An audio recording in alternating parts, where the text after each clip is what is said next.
Ladies and gentlemen, please welcome the former IBF, WBC and WBO Super Welterweight World Champion and reigning IBF Welterweight World Champion. It is, of course, Miss Natasha Jonas. Natasha, welcome back on the show. Nice one, thank you for having me. Hey, it's my pleasure as always. So firstly, it's only right by asking, how was your Christmas, Tasha? It was good, yeah. It was a scale down from what it normally is, but you know, I can't be a Grinch. I'm a mum as well, so yeah, we had a good one. Excellent. So yeah, Tasha, we last spoke back in June. It was fight week for the Candy Wyatt fight. Another win, another stoppage. Just give us a brief review of that win, briefly. Yeah, I mean, it was, I think, a fight I was expected to win, if I'm honest. I knew she'd be tough. I knew she'd be quite game, but I also knew she was able to get hit, and I nearly got her out in the first round, and you know, I had to, you know, calm myself and then just take it in my stride. And I remember last time we spoke, you were kind of saying, you know, 147 is going to be much better for you than 154, even though you were unified at 154. Obviously, we spoke on the week of the fight. You were making weight. You obviously made weight in the end. Was that the case? You felt that was a much better weight for yourself? Yeah, I don't struggle to make one. I think even at 154, I was weighing in at 148, 149. So it's no difference of a camp. You know, I think coming from them lower weights helps. But yeah, it's just one of them things. Your body can make any weight it wants. It's about performing at it, and I think I'm definitely more comfortable at the higher weights. And last time we spoke, I remember bringing up the fact that your trainer, Joe Gallagher, had stated he felt you should retire after the Wyatt fight was over. Obviously, you haven't done that. Do you have a long-term goal or vision, Natasha, or is it just like fight by fight at this point? Yeah, no, it's definitely a bit of fight by fight. I do have, you know, aspirations of there's still things I want to do in boxing before I call it a day, but I also know, you know, the person that you have to be in camp, and more mentally than physically. Like physically, your body can do anything it wants, but that it's the mental thing of camp that I believe I've only got a few of them left in me. I don't want to keep on having to be that person. No, that makes sense.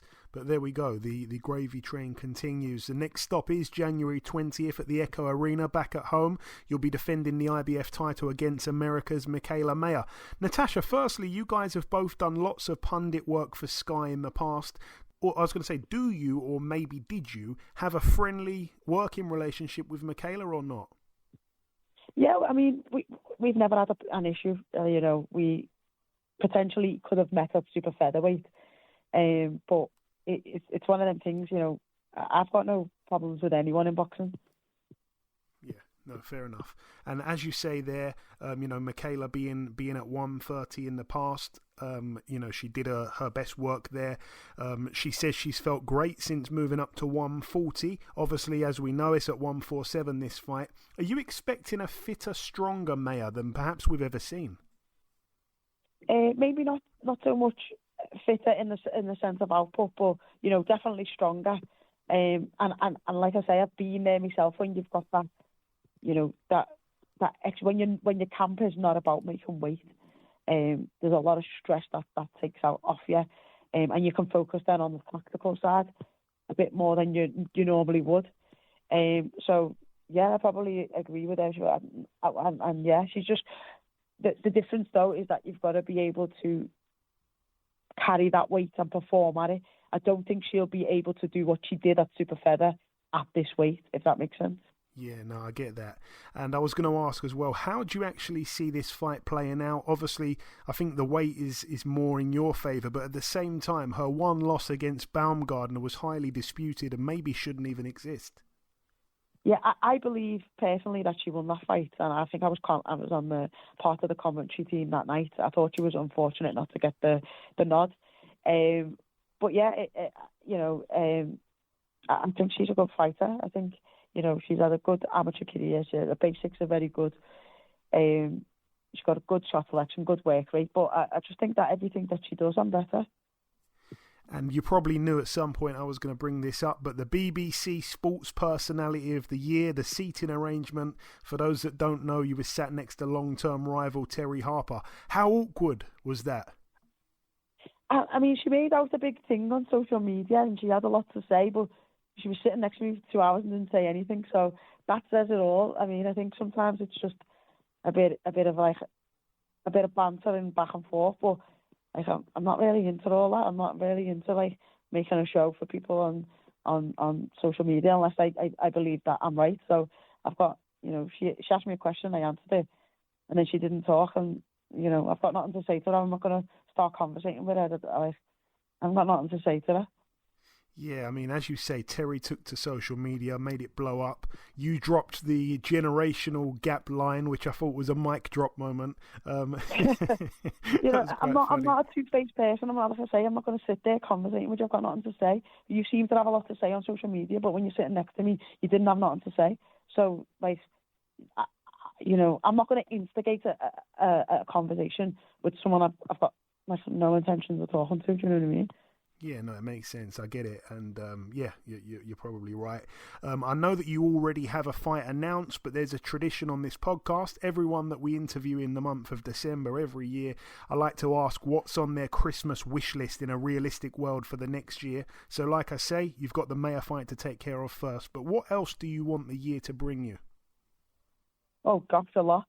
I would love to be in the conversation for the Katie fight, but, you have to concentrate on just what's in front of you, because you know what boxing's like. You don't get the whole wilder at the weekend. You get one bad... I'm not a bad decision, Parker won clearly, but, one decision doesn't go your way and all them opportunities and doors that were open quickly closed. So I just focus on what's in front of me and then, keep them options open when you get the result and then go for the best one that's for me. No, absolutely. And yeah, we've kind of whizzed through pretty much everything, Tasha. Just before we wrap it up, I want to ask if you've got any closing words just to the listeners. You're going to be the last guest of the year. We won't interview anyone else now till next year. If you want to just sign out with a little message before we go, you can say whatever you like before we let you go, Tash. Oh gosh, no pressure. Thank you for the support. That's to you as well. Thanks for putting us in a positive light always. Wishing everyone, I hope they had a good Christmas, have a great New Year, and I hope everything, the year is filled with love, no regrets, and happiness. And I wish everyone the best, and thank you for support. And that's me signing out. There we go. Well said. Listen, Tasha, as always, the pleasure's mine. Thank you so much for your time. I want to wish you a happy New Year, and we'll speak after the fight sometime. Oh, cheers. Thank you.